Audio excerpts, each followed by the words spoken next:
এগুলো আমাদের ভিতরে আছে কিনা? এইগুলো যত সময় আমাদের ভিতরে থাকবে ভগবান কিন্তু আমাদের ভিতরে আসতে পারে না। তাই এই যে ছয় পুত্র যে মারা হলো বসুদেবজি, এই যে 6 জন মধ্যে তার অর্থ হচ্ছে তাই। এটা সাধু ভাষায় এই অর্থ বোঝা। সপ্তম গর্ভে কি আসছিল? সপ্তম গর্ভে এসেছিলেন বলরাম। বলরামজি সপ্তম গর্ভে যখন এসেছে তখন ভগবান কি বলেছে যোগমায়াকে, হে যোগমায়া তুমি একে মানে আকর্ষণ করে রোহিণীর গর্ভে স্থাপিত করো বলে বলছে। কারণ তুমি এই কর্ম যদি করো তবে কলিযুগে তোমার অনেক নাম হবে। তোমাকে মা কালী বলে লোকে পূজা করবে, মা শীতলা বলে পূজা করবে, বা দুর্গা বলে পূজা করবে। কত যত রূপ আছে মায়ের সব পূজা তুমি পাবে। তুমি এই কর্ম করো বলে ভগবান বলেছে। তখন যোগমায়া কি করেছে? তাকে ওই গর্ভ থেকে নিয়ে ওই গর্ভে স্থাপিত করে। কংস তখন এসে দেখেছে সপ্তম গর্ভে সন্তান নেই, সপ্তম গর্ভে সন্তান নেই। তখন কি হয়েছিল? রক্তপাত হয়। রক্তপাত হয়ে গেছে, সন্তানের আর জন্ম হয়নি। তখন রক্তপাত হয়ে গেছে। তখন কংস আসে দেখে যে রক্তপাত হয়ে গেছে, তখন জানলো যে সপ্তম গর্ভে কোনো সন্তানের জন্ম হয়নি। কংস নিশ্চিন্ত হয়ে গেল। এখন অষ্টম গর্ভের জন্য বসে আছে যে অষ্টম গর্ভে যখন যে সন্তান হবে, কারণ অষ্টম গর্ভের সন্তানই তোমাকে মারবে বলে বলেছে কিনা? অষ্টম গর্ভের সন্তানই মারবে বলে বলেছে। কিন্তু দেবতাগণ এত চতুরভাবে বলেছে যে অষ্টম গর্ভে পুত্র হবে না পুত্রী হবে সে কথা কিন্তু বলে নাই। ওই জন্য কংস সবসময়ের জন্য কনফিউজ রয়েছে।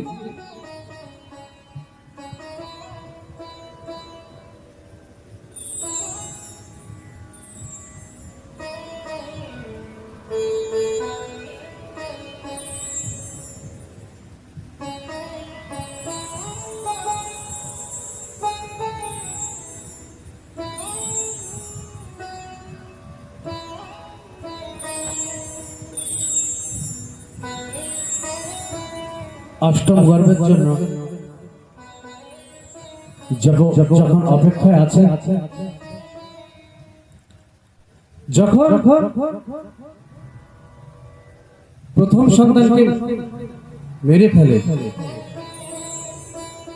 প্রথম সন্তানকে যখন নারদ এসে কি বলেছে যে অষ্টম গর্ভের সন্তান যে কোনটা হবে, তুমি এই অষ্টদলের ভিতরে কোনটা যে অষ্টম তা তো জানা যায় না। প্রথম সেনা দয়া মায়া দেখিয়ে প্রথম সন্তানকে ছেড়ে দেয়।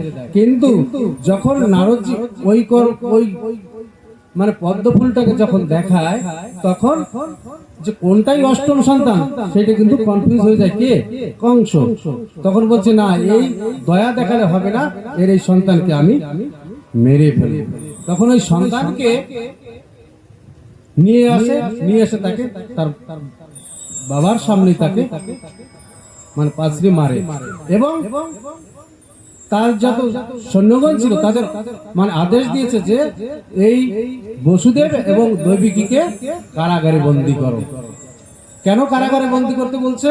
যে কারাগারে এদের বন্দী করো, যদি তাকে কারাগারে আমি বন্দী না করি এর যে সন্তানগুলো হবে, হয়তো কোন সন্তান কোথা থেকে কোথায় চলে যাবে, কোনটা আমার মৃত্যু আছে কে জানে, কোন সন্তানে আমার মৃত্যু আছে তা তো জানি না। তাই এদের কারাগারে বন্দী করো।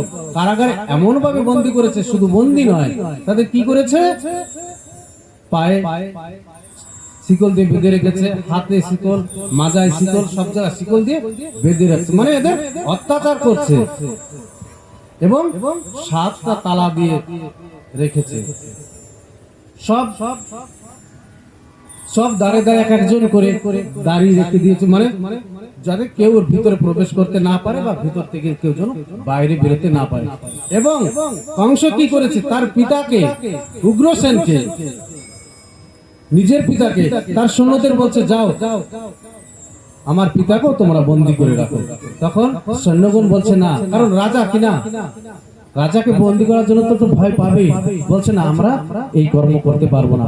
তখন এমন ঘৃণিত কাম করছে, নিজে কংস গিয়ে তার বাবাকে বন্দি করে কারাগারে দিয়েছে, মানে আলাদা কারাগার দিয়েছে। এখানে এই কথা বলার অর্থ যে কংস হচ্ছে অভিমানের রূপ, অভিমান। অভিমান এমন যে ভালো মন্দ সবাইকে বন্ধনেই ফেলায়। অভিমান ভালো মন্দ কিছু দেখে না, সবাইকে সে বন্ধনেই ফেলায়। তাই সবাইকে কারাগারে বন্দী করেছে। কারাগারে যখন বন্দী হয়েছে, বসুদেবজি তখন করুণ কণ্ঠে চিৎকার করে ভগবানকে ডাকছে। কি বলে ডাকছে?